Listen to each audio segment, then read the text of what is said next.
اب میں آپ کو ام المومنین سیدہ صفیہ بنت حیی رضی اللہ عنہا کے بارے میں بتاتا ہوں۔ آپ کی ماں کا نام برہ اور آپ کے باپ کا نام حیی بن اخطب تھا۔ یہ سیدنا موسیٰ علیہ السلام کے بھائی سیدنا ہارون علیہ السلام کی اولاد میں سے تھا اور بنو نذیر کا سردار تھا۔ آپ کا پہلا نکاح سلام بن مشکم یہودی سے ہوا۔ سلام نے انہیں طلاق دے دی۔ دوسرا نکاح کنانہ سے ہوا۔ خیبر کے مشہور قلعہ القموس کا سردار تھا۔ جنگ خیبر میں مسلمانوں کا یہودیوں سے بہت سخت مقابلہ ہوا۔ کنانہ اسی جنگ میں مارا گیا۔ سیدہ صفیہ کے باپ اور بھائی بھی اس جنگ میں مارے گئے۔ خود یہ گرفتار ہوئی۔ پہلے دونوں خامندوں سے ان کے ہاں کوئی اولاد نہیں تھی۔ مسلمانوں میں مال غنیمت تقسیم ہونے لگا تو صحابی رسول دہیہ کلبی نے عرض کیا، اے اللہ کے رسول صلی اللہ علیہ وسلم، مجھے خدمت کے لیے ایک لونڈی کی ضرورت ہے۔ تو آپ صلی اللہ علیہ وسلم نے فرمایا، ان قیدیوں میں سے خود ہی ایک لونڈی لے لے۔ تو انہوں نے صفیہ کو پسند کر لیا۔ رسول اللہ صلی اللہ علیہ وسلم نے اجازت دے دی۔ اتنے میں صحابہ رضی اللہ عنہم نے عرض کیا، اے اللہ کے رسول صلی اللہ علیہ وسلم، صفیہ حسب و نسب کے اعتبار سے اونچے خاندان سے تعلق رکھتی ہے، ان سے وہی سلوک کیا جائے جس کی یہ مستحق ہیں۔ دہیہ کلبی ان سے عام عورتوں جیسا برتاؤ کریں گے جو ان کے عزت و احترام کے خلاف ہے۔ ان کا باپ اور شوہر قوم کے سردار تھے، لہذا انہیں دہیہ کے سپرد نہ کیا جائے، بلکہ آپ صلی اللہ علیہ وسلم خود ہی اسے اپنی تحویل میں لے لیں۔ رسول اللہ صلی اللہ علیہ وسلم نے صحابہ کا یہ مشورہ قبول فرمایا۔ دہیہ کو صفیہ رضی اللہ عنہا کی بجائے ایک اور لونڈی دے دی اور آپ صلی اللہ علیہ وسلم نے صفیہ رضی اللہ عنہا کو آزاد کر کے اس سے نکاح کر لیا۔ یہ واقعہ 7 ہجری کا ہے۔ رسول اللہ صلی اللہ علیہ وسلم نے ان سے خیبر ہی میں نکاح کر لیا۔ خیبر سے چل کر آپ صلی اللہ علیہ وسلم صحابہ کے مقام پر اترے۔ وہاں پہنچ کر شب عروسی ادا فرمائی، یہیں ولیمہ کیا۔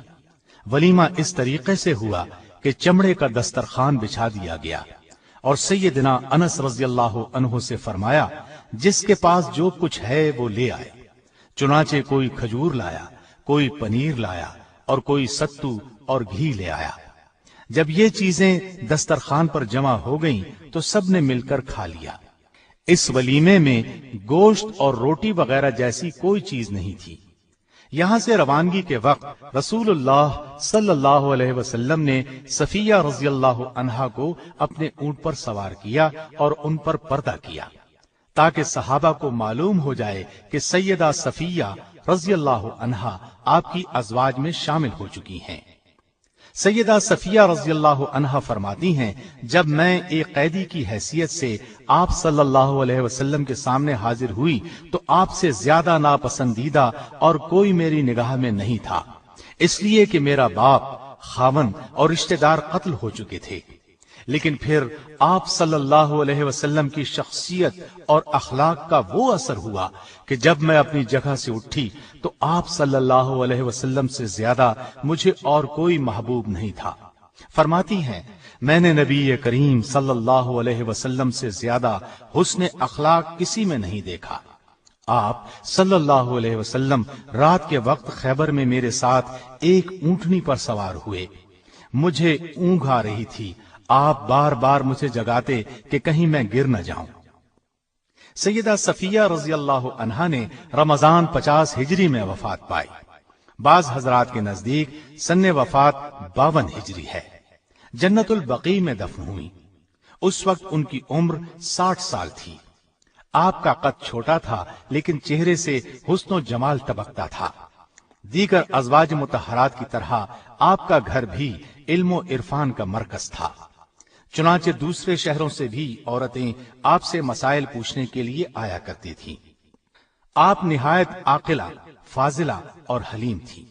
ان میں تحمل اور بردباری کوٹ کوٹ کر بھری ہوئی تھی۔ ایک مرتبہ سیدہ صفیہ رضی اللہ عنہا کی ایک کنیز سیدنا عمر رضی اللہ عنہ کے پاس گئی اور کہا، سیدہ صفیہ رضی اللہ عنہا میں یہودیت کا اثر آج تک باقی ہے اور وہ یوم السبت یعنی ہفتے کے دن کو اچھا سمجھتی ہیں اور یہودیوں کے ساتھ صلہ رحمی کرتی ہیں۔ سیدنا عمر رضی اللہ عنہ نے تحقیق کے لیے ایک شخص کو بھیجا تو سیدہ صفیہ رضی اللہ عنہا نے جواب دیا، جب سے اللہ تعالیٰ نے ہمیں جمعے کا روز عطا فرمایا ہے اس وقت سے میں یوم السبت کو بالکل پسند نہیں کرتی، البتہ یہودیوں کے ساتھ صلہ رحمی کرتی ہوں کیونکہ وہ میرے رشتہ دار ہیں۔ اس کے بعد آپ نے لونڈی کو بلا کر پوچھا، تو نے میری شکایت کس کے اکسانے پر کی؟ اس نے کہا، شیطان کے اکسانے پر۔ سیدہ خاموش ہو گئی، پھر بولی، جاؤ تم آزاد ہو۔ سیدہ کو نبی کریم صلی اللہ علیہ وسلم سے نہایت محبت تھی، اپنی جان تک قربان کرنے کے لیے تیار رہتی تھی۔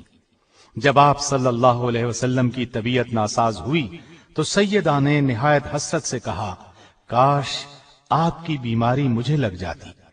یہ کہنا تھا کہ ازواج مطہرات نے سیدہ کی طرف دیکھنا شروع کیا۔ یہ دیکھ کر رسول اللہ صلی اللہ علیہ وسلم نے فرمایا، اللہ کی قسم صفیہ سچ کہہ رہی ہے۔ مطلب یہ تھا کہ ان کے جذبات واقعی یہی ہیں۔ آپ صلی اللہ علیہ وسلم کو بھی سیدہ سے بہت محبت تھی، ہر موقع پر ان کی دلجوئی فرماتے تھے۔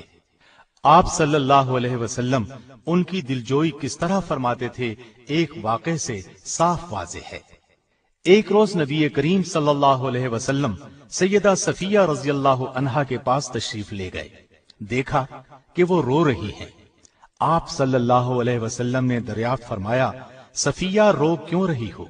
انہوں نے کہا، عائشہ اور حفصہ مجھے چھیڑتی ہیں، کہتی ہیں ہم رسول اللہ صلی اللہ علیہ وسلم کی نظر میں زیادہ مکرم اور محترم ہیں، ہم تمام ازواج مطہرات سے افضل ہیں کیونکہ ہم آپ صلی اللہ علیہ وسلم کی رشتہ دار بھی ہیں۔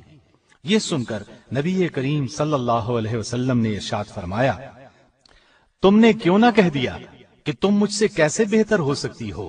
میرے باپ ہارون علیہ السلام ہیں اور موسیٰ علیہ السلام میرے چچا ہیں اور محمد صلی اللہ علیہ وسلم میرے شوہر ہیں۔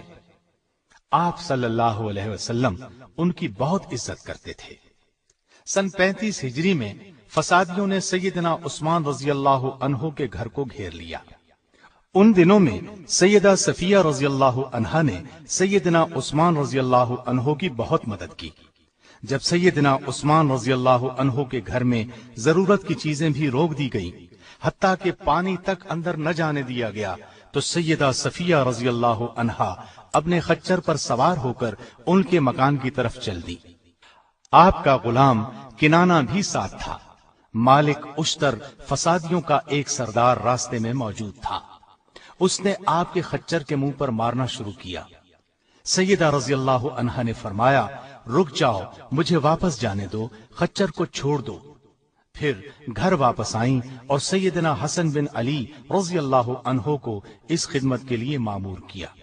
وہ ان کے ہاتھ سے سیدنا عثمان رضی اللہ عنہ کے پاس کسی نہ کسی طرح کھانا اور پانی پہنچاتے تھے۔ آپ بہت سلیقہ شیار تھی، کھانا نہایت عمدہ پکاتی تھی، نبی اکرم صلی اللہ علیہ وسلم کی خدمت میں بھیجا کرتی۔ اللہ تعالیٰ کی ان پر ہزار ہزار رحمتیں ہوں۔